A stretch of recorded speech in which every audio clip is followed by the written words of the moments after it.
l'enregistrement. Voilà, je sais pas à quoi ça va correspondre, mais éventuellement j'essaierai d'en récupérer des morceaux. Et puis de toute façon, allez, je vais faire ce que je peux, quoi. Je suis désolé, j'ai galéré, quoi. Euh, d'accord, ok. Merci, Pinous. Ben, je vais faire ce que je peux en fait. Je vais présenter un petit peu la chose, quoi. Essayer de vous dire un petit peu où je voulais en venir. Je pense que j'aurai pas accès à mes vidéos et à l'intégralité de ce que j'avais préparé. Mais bon, je suis en train d'essayer de mettre en place quelque chose. Je vais essayer de le traduire en une série de vidéos. Et donc, c'était l'occasion au moins d'aller au bout ce soir, quoi. Même si je vous avoue que je suis fatigué, là, j'ai plus trop la pêche, quoi, d'avoir galéré comme ça. Donc, bah, quand on a du matos pourri, ça fait ça, quoi. Alors, pour quelle raison est-ce que je m'étais lancé? Je vais pas redire un petit peu ce que je vous ai dit avant qu'on parte, quoi. Donc, effectivement, ce travail-là, il provient de ma fréquentation de l'œuvre de chimie et d'une interrogation sur l'omniprésence du pacte à l'intérieur de l'œuvre de chimie et l'omniprésence du contrat, qui se manifeste de plusieurs façons. J'aurai l'occasion d'y revenir un petit peu plus tard. Et c'est vrai que j'attends depuis longtemps la fin de Shino Adachi, des liens du sang, pour pouvoir proposer quelque chose en fait autour de l'intégralité de l'œuvre d'Oshimi. Et donc c'est vrai que jusqu'à présent, j'ai suspendu un petit peu tout ce travail que j'avais pu mener autour de cette question du contrat. Euh, et puis, ce que je vous disais, je me suis lancé un petit peu dans le cinéma hongkongais, accompagné par Badak à ce niveau-là. Et, euh, et c'est vrai que la découverte de ce cinéma-là m'a permis de résoudre quelque chose qui était resté en suspens aussi à l'époque de la fac, à l'époque où je travaillais sur Louis Guillou et le sang noir, pour tout vous dire. C'est la question de comment est-ce qu'on écrit le groupe. Comment est-ce qu'on écrit l'unité du groupe? Comment est-ce qu'on écrit cette alliance-là? Comment est-ce qu'on écrit la trahison? Comment est-ce qu'on écrit le bouc émissaire? Comment est-ce qu'on le met en scène? Et j'ai eu l'impression, à travers le cinéma de Junito, de découvrir pour la première fois depuis longtemps, enfin, quelqu'un qui avait réussi à proposer quelque chose de l'ordre de l'alliance. Bonjour Corentin. Et donc, du coup, cette révélation-là m'a conduit à franchir un petit peu le pas et à avancer sur cette problématique de l'alliance. Donc ça, c'est au niveau de mon parcours par rapport à la culture populaire, quoi, et par rapport à un certain nombre d'œuvres. Et fatalement, ça a percuté une urgence douloureuse en fait, celle du monde dans lequel on vit. Et je fais absolument aucun amalgame, aucune homologie en fait entre la situation terrible dans laquelle on est en ce moment, qui pour moi est de l'ordre de l'abject, et des réflexions que je pourrais avoir sur la culture populaire. C'est-à-dire qu'il y a un moment ou un autre qu'il faut savoir mettre les choses à distance. Mais il est évident que personnellement, moi, c'est des choses qui se sont percutées. Alors comment l'expliquer? Bah, tout simplement parce que j'ai eu l'impression qu'au moment des attentats, à l'époque où, il y a une dizaine d'années, à l'époque où j'étais prof d'ailleurs, quoi, il y avait quelque chose de l'ordre d'une retenue quant au fait de faire l'amalgame entre islam et islamisme, etc. Et j'ai l'impression que c'est en train de voler en éclats et qu'il y a un certain nombre de discours d'extrême droite, portés comme un type comme Zemmour, par exemple, qui ont fait leur chemin et qui, aujourd'hui, pas à pas, arrivent à insuffler ce fiel-là, celui d'une correspondance possible, en fait, entre l'islam et l'islamisme, celui d'un danger en fait inhérent au discours porté par certaines minorités antiracistes, etc., etc. Et j'ai l'impression qu'on a une nation aujourd'hui qui se construit sur cette abjection-là, et que moi qui ai toujours détesté très profondément le concept de nation, je trouve qu'aujourd'hui l'idée même du nous en fait est mise en péril par l'abjection qu'on est en train de vivre, et qui repose assez fondamentalement en fait cette question du contrat et du pacte, et qui m'a amené à réorienter un certain nombre d'observations.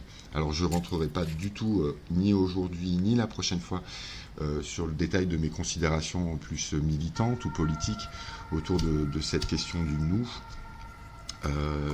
et autour de cette abjection-là. Juste remarquer aujourd'hui que on a en Occident une approche du pacte et de l'alliance et du contrat qui est très juridique et qui est très marquée par la philosophie contractualiste du XVIIIe siècle et ses avatars américains, et que on a énormément de mal en fait à penser à un nous en dehors des bornes du contrat.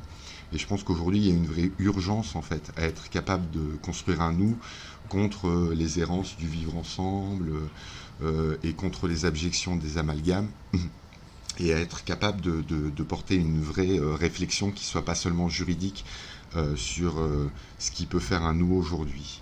Donc ça c'est essentiellement pour revenir sur les origines de ma démarche. Et encore une fois, il est hors de question ici, pour l'instant, peut-être qu'un jour l'occasion pourra se présenter, mais il est hors de question pour l'instant de présenter la réflexion que je peux avoir autour de Giolito, d'Oshimi, de Belladonna ou de Faust comme étant une proposition réellement politique autour de ce qui peut se passer aujourd'hui et comme une réponse à la monstruosité qu'on est en train de venir, c'est-à-dire un nous qui se construit sur l'abjection de la stigmatisation. Donc je veux pas... Voilà. Mais je trouvais que c'était important de revenir sur cette genèse-là et de resituer cette démarche-là vis-à-vis de ce contexte-là qui, mine de rien, intimement, me marque beaucoup en ce moment. Voilà, ça c'était juste pour la petite introduction. Je pense que le plus simple, c'est de toute façon, il y a un moment ou un autre, il fallait trouver un angle pour penser la trahison, le pacte. J'aurais pu partir des films de vengeance, j'aurais pu partir de la sociologie de la trahison qui existe, qui est portée aujourd'hui par un monsieur qui s'appelle Sébastien Cher, qui est très très intéressant, sur lequel je reviendrai. Mais j'ai choisi de partir de l'épopée, parce que c'est un terrain plus ou moins familier pour moi, et parce que les récents développements de l'attaque des Titans m'a amené à réfléchir autour de l'idée de l'apocalypse. Alors je vous rassure, je ne parlerai pas de l'attaque des Titans, et donc je n'évoquerai pas... je vais de toute façon faire en sorte que tout ce que je vous dis aujourd'hui ne soit jamais sous le sceau du spoil, quoi. Vraiment, j'ai fait attention. Au début, je voulais juste jouer à Umineko avec vous, et me rendant compte que c'était le début du livre 2 qui m'intéressait, et que je trouve problématique de vous présenter le livre 2 sans que vous ayez parcouru l'hésitation fantastique qui s'incarne dans le livre 1. J'ai décidé du coup de faire un petit pas en arrière et de reconstruire mon travail sur une autre base. L'Alliance et l'épique. Et plus particulièrement, le Christ et le jugement dernier. Je trouve intéressant de partir de l'Apocalypse, en fait, tout simplement parce que je suis intimement persuadé, et je pense que ceux qui m'ont déjà un petit peu suivi le savent, ce qui m'intéresse et ce qui m'a toujours intéressé, c'est la dialectique du jeu et des valeurs à l'intérieur du renouvellement de la construction épique au XXe et XXIe siècle, et notamment autour de la place du traumatisme aujourd'hui. C'est-à-dire, c'est des choses que j'ai déjà un petit peu développées. Pendant très très longtemps, j'ai lu les récits d'initiation moderne, Naruto, mais même le parcours d'Oren Ishii, etc.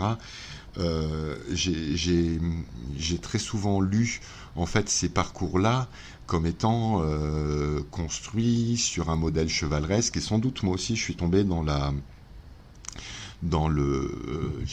l'impasse en fait du héros aux mille visages de Campbell et aux facilités qu'il pouvait proposer.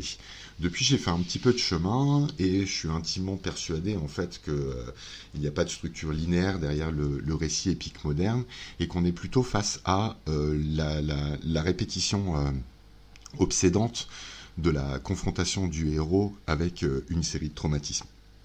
Voilà, je pense vraiment que ce schéma-là est à la base de la construction des récits modernes. Alors, une fois cela posé, je ne vais pas re-rentrer dans ces détails-là, je vous renvoie à la série de vidéos que j'ai pu faire autour de l'épique, autour de cette question en fait du ventre et de la confrontation avec le traumatisme. Je voudrais aller dans une autre direction et partir d'une autre type de dialectique qui me semble être à l'origine en fait du pacte, et c'est une dialectique qui est beaucoup plus liée en fait au passage du Nouveau Testament au livre de l'Apocalypse, qui a à mon avis beaucoup plus marqué la littérature japonaise que ce qui paraît, et je voudrais m'appuyer sur ça, sur un texte extraordinaire de Deleuze, Nietzsche et Saint-Paul, Lawrence et Jean de Patmos, que Deleuze publie dans Critique et Clinique. Et je voudrais vous lire un petit peu Deleuze, en fait, vous faire écouter un petit peu ça, ces mots. L'entreprise du Christ est individuelle. L'individu ne s'oppose pas tellement à la collectivité en soi, c'est individuel et collectif qui s'opposent en chacun de nous comme deux parties différentes de l'âme. Or, le Christ s'adresse peu à ce qu'il y a de collectif en nous. Son problème était plutôt de défaire le système collectif de la prêtrise Ancien Testament, de la prêtrise juive et de son pouvoir, mais seulement pour libérer de cette gangue l'âme individuelle. Quant à César, il lui laisserait sa part. C'est par là qu'il est aristocrate. Il pensait qu'une culture de l'âme individuelle suffirait à chasser les monstres enfouis dans l'âme collective. Erreur politique. Il nous laissait nous débrouiller avec l'âme collective, avec le César hors de nous ou en nous, avec le pouvoir en nous ou hors de nous. À cet égard, il n'a pas cessé de décevoir ses apôtres et disciples. On peut même penser qu'il le faisait exprès. Il ne voulait pas être un maître ni aider ses disciples, seulement les aimer, disait-il. Mais qu'est-ce que cela cachait ? Il ne s'est jamais réellement mêlé à eux, il n'a pas même travaillé ni agi avec eux, il a été seul tout le temps. Pas d'alliance du côté du Christ, pas de pacte, pas d'union, pas d'arche, rien de tout ça. Et je trouvais que c'était intéressant de revenir un petit peu sur cette tension-là qui existait dans la construction chrétienne. Ça veut dire qu'il est absolument impensable de penser la naissance de la subjectivité dans l'Europe occidentale sans envisager le rôle de la chrétienté. Et ce qui est vachement intéressant, c'est que à la base du christianisme, on a un personnage du Christ qui non seulement coupe la chaîne du don et du contre-don par le sacrifice, mais qui en même temps renie assez profondément l'existence d'un moi social et pose une première intimité. Et ce qui est intéressant, c'est qu'il y a une espèce de retour de bâton qui passe par le livre de l'Apocalypse, qui passe précisément par le livre de l'Apocalypse. Ce que l'âme collective veut, c'est le pouvoir. Et je vous renvoie à cette phrase d'un théologien qui a été excommunié d'ailleurs pour ça, un théologien du début du XXe siècle. Je vous renvoie aussi à la série de documentaires qui s'appelle Corpus Christi sur les origines de l'Église catholique, qui est une série de documentaires assez passionnants et qui évoque ça. Un théologien qui disait le Christ a annoncé l'arrivée du royaume de Dieu et c'est l'Église qui est venue. Sous-entendu, c'est une structure de pouvoir qui est venue. Lawrence ne dit pas des choses simples, on aurait tort de croire avoir compris tout de suite. L'âme collective ne peut pas s'emparer simplement du pouvoir ou remplacer le despote. Pour une part, elle veut détruire le pouvoir, elle est le pouvoir et la puissance. Jean de Patmos, donc celui qui a écrit le livre de l'Apocalypse, est de tout son cœur César ou l'Empire romain. Mais d'autre part aussi, elle veut se glisser dans tous les pores du pouvoir. En essaimer les foyers, les multiplier sur tout l'univers. Elle veut un pouvoir cosmopolite, mais pas au grand jour comme celui de l'Empire, plutôt dans chaque coin et recoin, dans chaque encoignure sombre, dans chaque repli de l'âme collective. Enfin et surtout, elle veut un pouvoir ultime, qui ne fasse pas appel aux dieux, mais qui soit celui d'un Dieu sans appel et qui juge tous les autres pouvoirs. Le christianisme ne pactise pas avec l'Empire romain, il le transmue. C'est une toute nouvelle image du pouvoir que le christianisme va inventer avec l'Apocalypse, le système du jugement. Le peintre Gustave Courbet, il y a bien des ressemblances entre Lawrence et Courbet, parlait des gens qui se réveillent la nuit en criant « Je veux juger, il faut que je juge ». Et là, vous avez RN. Volonté de détruire, volonté de s'introduire dans chaque coin, volonté d'être à jamais le dernier mot, triple volonté qui n'en fait qu'une, obstiné, le père le Fils et le Saint-Esprit. Le pouvoir change singulièrement de nature, d'extension, de répartition, d'intensité, de moyens et de fin, un contre-pouvoir qui soit en même temps un pouvoir des recoins et un pouvoir des derniers hommes. Le pouvoir n'existe plus que comme la longue politique de vengeance, la longue entreprise de narcissisme de l'âme collective, revanche et autoglorification des faibles, dit Lorenz Nietzsche. Même l'asphodèle grec deviendra narcisse chrétien, et quelques détails dans la liste des vengeances et des gloires. Il n'y a qu'une chose qu'on ne puisse pas reprocher aux faibles, c'est de ne pas être assez dur, assez rempli de leur gloire et de leur certitude. Et je trouvais que c'était assez intéressant en fait de partir sur ça.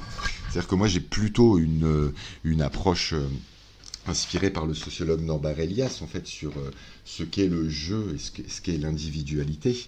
C'est-à-dire, en gros, un moment ou un autre de l'histoire où le rôle social ne correspond plus au corps et où il y a une multitude d'injonctions contradictoires qui font que le jeu devient un espace contradictoire. Le père qui ramène la thune à la maison, qui est l'incarnation de la domination patriarcale, qui est la clé de l'héritage, etc. Et ce système-là qui explose, et donc un jeu, en l'occurrence j'aurais pu prendre aussi celui de la femme, je pense celui de l'homme, qui se retrouve coincé entre une série d'injonctions contradictoires, et donc qui finalement ne trouve comme seule unité le corps souffrant. Ça, c'est comme ça qu'Elias explique la naissance de la subjectivité et de l'individu.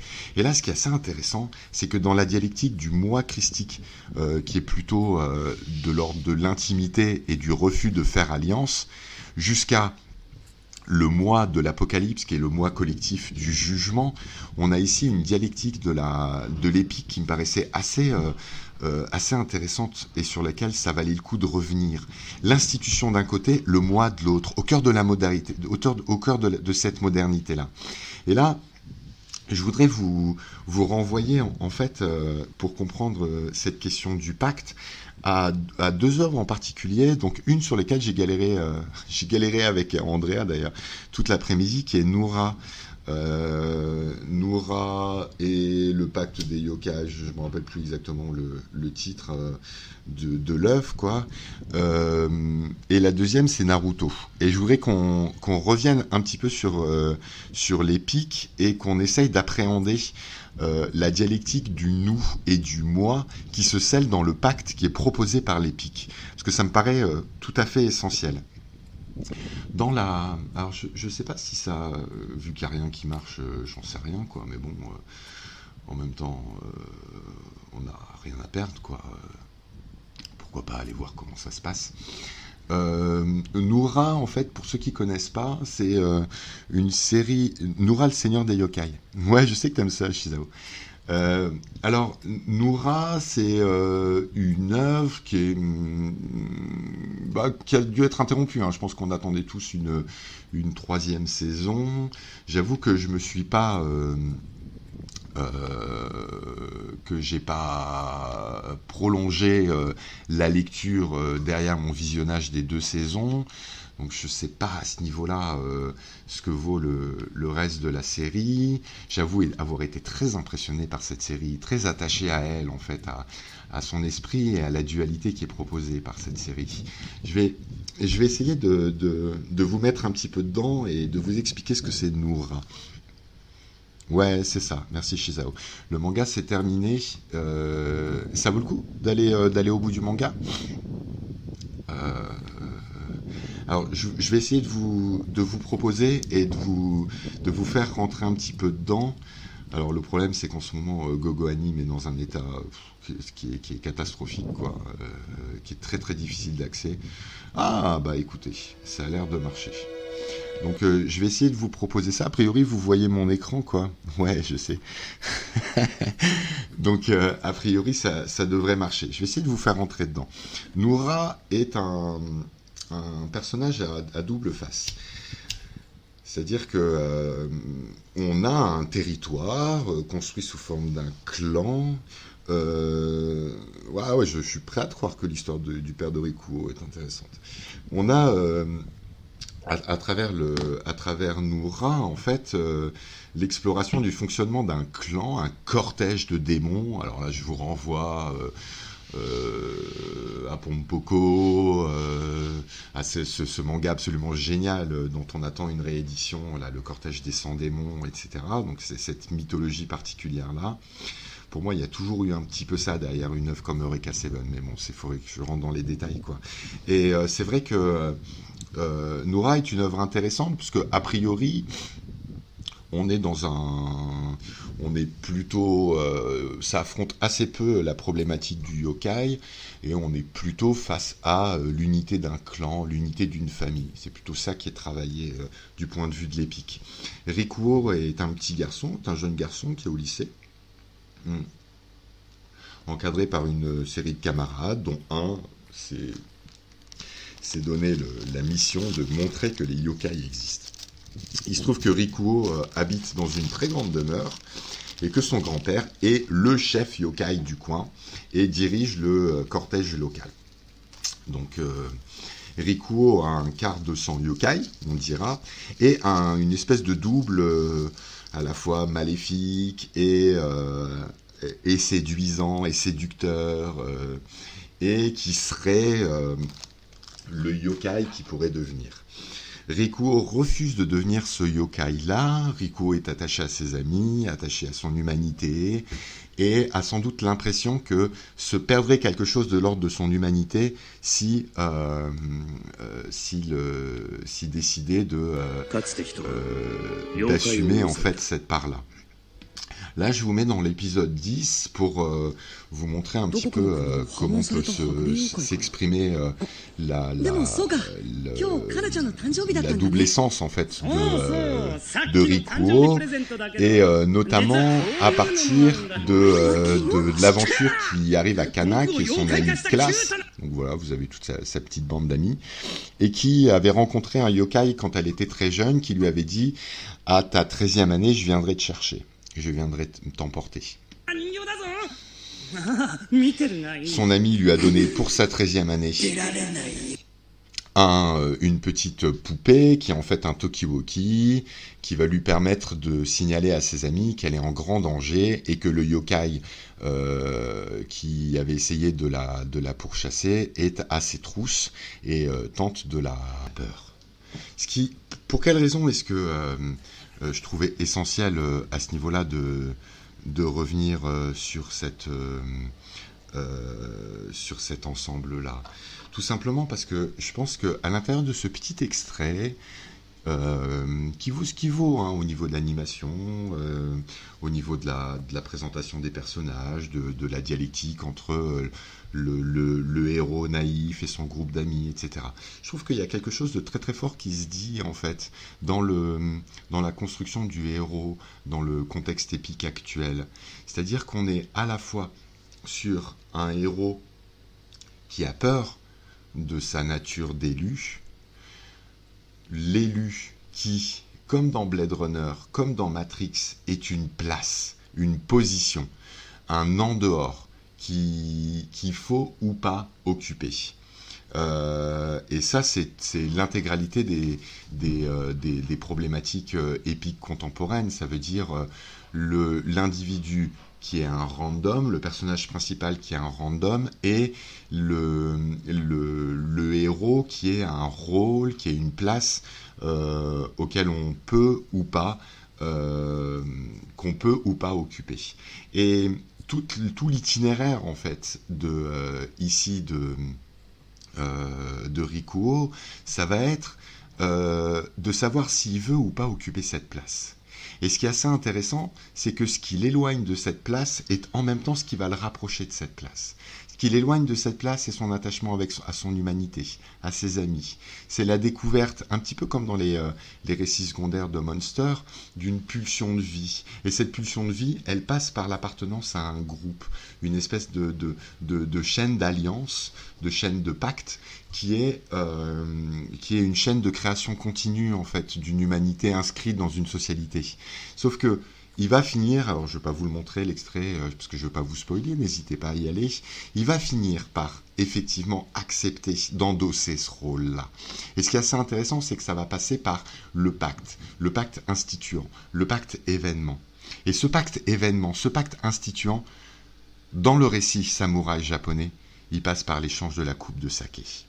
Et l'échange de la coupe de saké, c'est un événement, au sens où c'est un événement instituant, au sens où il crée un dehors et un dedans. Il crée une organisation juridique d'un monde.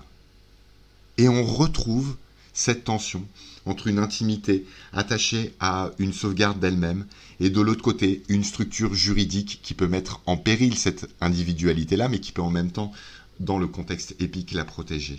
Et donc je trouvais que c'était assez intéressant, Noura, parce que ça montre ça, l'échange de la coupe de saké qui institue un univers juridique. Et là, je vous renvoie à l'épisode que vous connaissez tous de One Piece, dans lequel on propose une coupe de saké à Luffy, de la même façon que son frère l'avait bu avec Barbe Blanche longtemps auparavant, et où Luffy la refuse. Il refuse cette coupe de saké-là. Mais la refusant, il instaure un pacte, en fait, sur une autre base juridique, qui est plus celle de la vassalité, mais qui est celle de la fraternité anarchiste, en fait.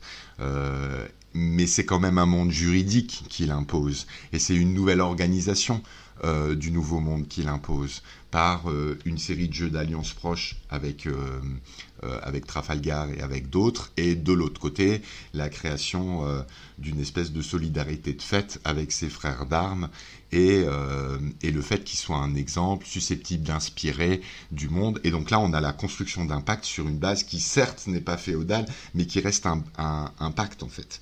Donc, l'Apocalypse, dans la Bible, de la même façon que la coupe de saké dans les récits épiques, instaure non seulement une différence entre un moi intime, marqué par le sacrifice, le rapport à son humanité, etc., et de l'autre côté, un moi collectif qui est marqué par le jugement et l'instauration d'un système juridique. Je trouvais que c'était assez intéressant de le voir, et c'était important de se rendre compte que cette tension entre le moi collectif et le moi intime, qui est très moderne en fait, et qui est sans doute hérité d'un certain christianisme, et il faudrait voir la tension qui existe entre cet héritage chrétien-là, qui existe même au Japon, et la conception du Ningen, mais je rentrerai dans ces détails-là à un autre moment. Mais ce qui est assez intéressant, c'est qu'elle parcourt toutes les œuvres,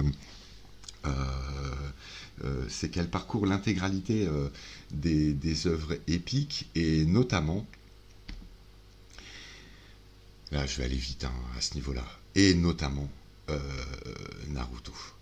Et effectivement, le pacte qui est scellé entre Naruto et le Kyuubi, qui va donner naissance à une nouvelle alliance, en fait, à une nouvelle arche, en fait, est fondamentalement lié à cette tension-là.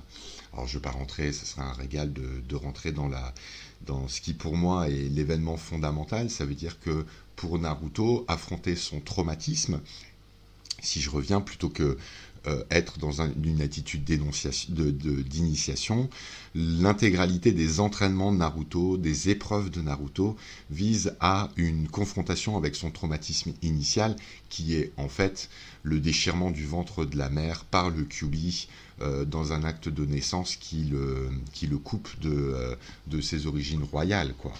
Et là, ce qui est assez intéressant, c'est qu'il faut être un petit peu méta, c'est qu'on a à la fois la dynamique d'écriture de l'œuvre qui correspond à sa dynamique actentielle, axiologique, comme on dit, au niveau des valeurs. Pourquoi est-ce que je dis ça ?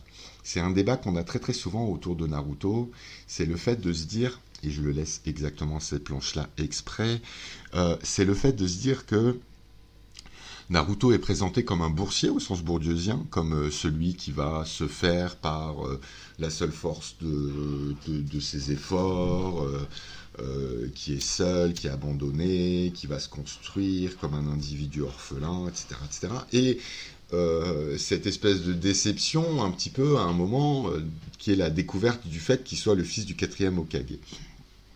Et qui, sans doute, alors là je vous renvoie à ce qu'a pu écrire Damien Hiller dessus, qui est très au courant un petit peu de ce mouvement éditorial-là, et qui semble effectivement être quelque chose qui est issu d'une exigence éditoriale, quoi, et qui serait un rajout. Pour moi, il y a quelque chose de qui n'est pas de l'ordre du rajout, justement, là-dedans. Ça veut dire que, pour moi, Naruto, c'est l'histoire d'une œuvre qui se déploie de façon à la fois mythologique et politique, et qui, à un moment ou à un autre, doit trouver une espèce de correspondance entre les déséquilibres politiques d'un côté et la linéarité mythologique de l'autre. Linéarité mythologique qui est marquée par l'affrontement de la volonté du feu et de la méfiance existentielle du Uchiha. Et donc, ce qui m'intéresse ici, c'est que Naruto est inscrit à l'intérieur et c'est ce qui définit le caractère épique de Naruto, il est inscrit dans une double dialectique à la fois politique et mythologique, et en même temps, on a scellé à cette progression-là l'itinéraire d'un garçon qui passe son temps à se cogner contre son traumatisme originel, à l'affronter. Et ça correspond en gros à chacune de ses rencontres avec le Kyuubi. Et cette rencontre avec le Kyuubi-là m'intéresse beaucoup, puisqu'il commence par un premier pacte, le poing tendu contre celui de son ami, et ensuite ça va donner lieu à un combat absolument extraordinaire, à une décision de lever le sceau, graphiquement une vraie merveille, hein, Naruto, comme d'habitude, quoi. Un combat avec le Kyuubi, ce combat-là va l'amener, comme dans chaque étape un petit peu de progression et de construction du héros épique, comme une possibilité de renversement des équilibres psychologiques du héros, et comme chez Bleach, la possibilité de perdre son identité, son unité, son intégrité dans le combat avec son traumatisme initial. Et là on a je sais plus comment il s'appelle là, son chef d'équipe du bois qui est chargé de vérifier l'intégrité de son corps au moment où il est plongé dans le monde imaginaire qui va l'opposer à Kyuubi, et de l'autre côté une possibilité de résister à cette dépossession de soi, à cette aliénation, par l'intermédiaire d'une rencontre qui est sans doute pour moi, je vous avoue, entre nous, sans doute le passage qui m'a le plus bouleversé dans Naruto, des larmes et des larmes.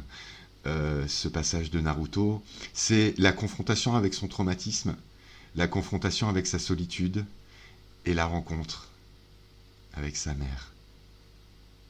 Et cette scène extraordinaire qu'on retrouve d'ailleurs mis de façon remarquable dans l'animé, merci Tana Yamato, qu'on retrouve dans l'animé sur cette scène absolument magnifique, qui va avoir du mal à dire sans pleurer, qui est cette scène-là, qui est sans doute la plus belle scène qu'on ait vue, et qui pour moi est le secret de l'épique en fait, et il n'y a pas d'autre secret de l'épique que cette scène-là en fait, qui est Naruto qui tombe dans les bras de sa maman, quoi, et qui lui dit qu'elle lui a manqué en fait, quoi. Et l'alliance, elle est là en fait. Le pacte avec le Kyuubi, il est là en fait. Il est dans la façon dont, au niveau général en fait, l'épique prend enfin la dimension mythologique qu'on attend depuis longtemps. C'est-à-dire, comment est-ce que Naruto il est relié aux équilibres mythologiques ? Par cette descendance-là, par le sang de Kushina, d'un côté. Naruto, il est lié en fait à la volonté du feu. Et ça, il ne faut pas l'oublier. Et cette chaîne-là, il va la briser. Et il va s'affirmer comme étant le Messie qu'on attendait, non pas en assumant un moi intime contre un moi juridique tel que je l'ai posé au début, mais en devenant le juge. Et cette dialectique entre le jugement et l'intimité, vous l'avez là, dans Naruto. Vous l'avez l'Apocalypse. Naruto, c'est celui qui juge. C'est celui qui est institué pour juger. La nouvelle alliance, elle est construite sur le jugement de Pain par Naruto. La nouvelle arche, elle est construite sur la découverte par Naruto de l'histoire de sa mère. Et et la l'intimité, en fait, la tension qu'il y a entre ce petit garçon. Ah putain, il faut que je me reprenne.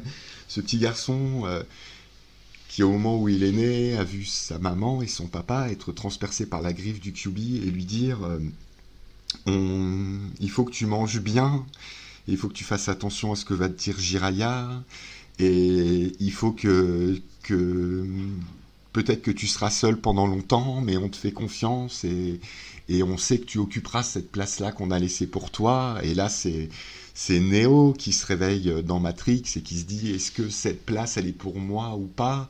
C'est dans Blade Runner 2049, ce personnage qui se pose la question et qui se dit est-ce que c'est ma place ou pas? Et à qui on dit non, mon gars, c'est pas ta place. Mais Naruto, on lui dira oui, c'est ta place. Celle du héros, en fait. C'est sa place. Pourquoi j'ai insisté sur ça? Parce que je pense que à travers en fait ce renouvellement de l'épique là, vous avez cette tension entre l'individualité, le moi d'un côté, et de l'autre côté un rapport avec une mythologie, avec un épique. Et contrairement à ce qu'on pense, cette tension là, elle est présente. Peut-être pas dans le monde grec, mais en tout cas, elle est présente en fait dans le monde de la chanson de Roland. Elle est présente dans l'épique chrétien du Moyen Âge. Et ça, je l'ai découvert il y a assez peu de temps, et je trouvais que c'était intéressant de le rappeler.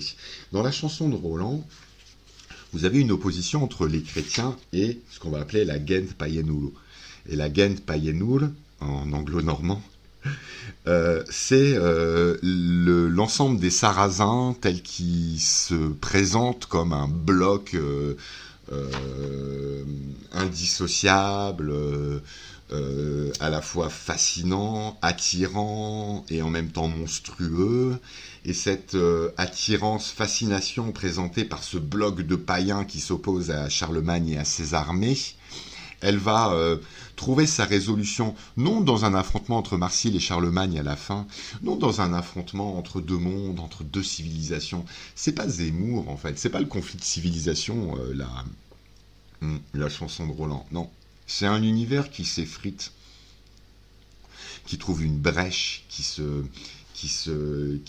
s'effrite tout doucement autour de la question de l'individualité et autour d'une relation, celle de Ganelon et de Roland. Ganelon, c'est qui? Ganelon, c'est le traître. Et Ganelon, il est présenté comme le traître dès le début. Il a un nom qu'il prédispose. Wanilo, Wenelo, archevêque de Sens, dénoncé par Charles le Chauve comme un traître à la solde de Louis le Germanique. Ou, autre hypothèse étymologique, Ganès, lui aussi traître dans la vie de Saint-Léger. En choisissant d'appeler son personnage Ganelon, l'auteur le destinait déjà à un emploi de félon, que le parâtre de Roland remplit ensuite pleinement devant Marsil. On est donc là face à un personnage qui est présenté comme étant le traître. Ça veut dire que c'est pas ses actes qui vont faire de lui un traître. On est dans de la littérature du Moyen-Âge. On n'est pas dans le libre choix, on est dans quelque chose de très aristotélicien où quelque chose qui est en puissance va s'exprimer en actes. Ne l'oublions pas. Ne nous lançons pas dans une lecture trop moderne, en fait, de la chanson de Roland.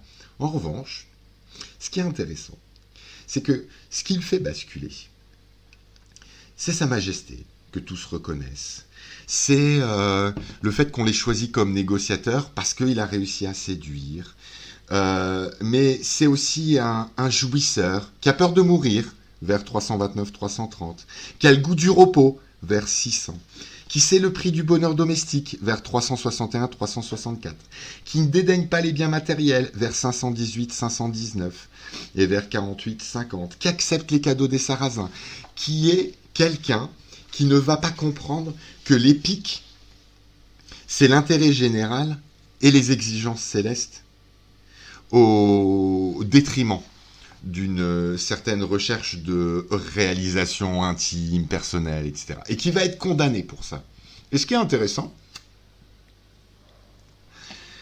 c'est que face à lui, on a une autre individualité, un autre ensemble de faiblesses, un autre hubris, une autre orgueil, qui est celui de Roland. Et il va y avoir une tension entre ces deux individualités-là. Mais pour quelle raison est-ce que Roland, contrairement à Ganelon, va être capable d'être reconnu par l'épique et d'être le héros qui va permettre le succès de Charlemagne? Tout simplement parce que Tout simplement parce que lui, notre ami Roland, lui entretient une relation quasi amoureuse avec Olivier, qui est de l'ordre du fin amour, qui est de l'ordre d'une espèce d'union en fait de ces deux individus dans une communion avec la nature, qui revient un certain nombre de fois et qui finalement va les sauver. Et cette tension en fait entre le collectif et l'individu, le personnel, le moi, est déjà présent au Moyen-Âge. Et ça, je trouve que c'est assez intéressant et qu'on l'oublie. Et qu'on a tendance à penser l'épique comme étant l'effacement de l'individu et d'un moi personnel au profit d'un moi collectif qui n'aurait d'existence qu'axiologique, c'est-à-dire que de valeur. Et on aurait tort de le penser. Voilà, je ne vais pas aller beaucoup plus loin sur cette question de l'épique et cette question de l'alliance, mais je voulais juste avancer cet ensemble en fait de propositions, cette réflexion autour du pacte, de l'alliance et de la trahison, autour de cette tension entre le moi intime et le moi collectif. Et je pense que l'alliance, l'arche, telle qu'elle est proposée par les récits épiques, elle tient dans cette tension entre le moi intime et le moi collectif. Et ça, il faudrait... c'est une première approche. Deuxième approche. N'hésitez pas à me poser... Oui, je suis assez d'accord avec toi, Shizao. Le moi collectif, il est amené assez maladroitement pour tout un tas de raisons. Moi, je pense dans les errances de l'Edo Tensei, en fait, qui brise l'intensité qui est nécessaire à la tension épique. Et je pense que le fait qu'on se retrouve avec un personnage, sa grande palourde, en train d'expliquer à ses ennemis comment il faut le battre... Bon, on perd en intensité. Un combat épique, c'est fatalement un combat dans lequel le moi collectif et le moi intime, Naruto versus Sasuke, se retrouvent ou pour te renvoyer pour te renvoyer, Shizao, tout ce que je te dois, en fait, aussi à ce niveau-là, dans cette réflexion-là, le lien entre chacun des personnages de Bleach et leur épée, par exemple, qui me semble être un conflit qui est de l'ordre de l'intime et qui pose et qui s'ancre dans les équilibres mythologiques qui construisent l'univers. Dans Naruto, sans doute, effectivement, cette tension entre l'intime et le collectif n'est pas tenue jusqu'au bout, notamment parce qu'à un moment ou à un autre, si Naruto se bat à côté de Sasuke, c'est qu'il y a quelque chose qui a été... qui a une méprise quelque part. Mais après, de la même façon que je pense que la dernière partie de la chanson de Roland n'est pas apocryphe, contrairement à ce qu'on peut le dire, et qu'il est nécessaire que du combat de Naruto, du combat de Roland face aux Sarrasins, il y ait une hyperbole, une extrapolation, et que ça donne naissance au combat entre Charlemagne et Marsile. De la même façon, je pense assez profondément que du combat entre Naruto et Sasuke doit rejaillir en fait l'affrontement entre le premier Hokage et les Uchiha, en fait. Je pense que ça c'est important, quoi. Alors ça, moi je connais pas ça. Tout le filler sur les impactos, et je suis bien persuadé que c'est là-dedans que ça se joue. Voilà, c'était une première réflexion autour de cette histoire du pacte, qui pour moi, si on veut comprendre quelque chose au pacte et à la trahison dans le cadre de l'épique, il faut essayer d'appréhender en fait la tension qui existe entre le moi collectif et le moi intime, entre le traumatisme et la société faite valeur. Je pense que vraiment, entre le politique et le mythologique, je pense que c'est dans cette tension-là en fait qu'il faut aller chercher. Alors je vais mettre de côté cette première partie, attaquer la deuxième et essayer d'aller dans une autre direction du pacte. Ça veut dire que dans ma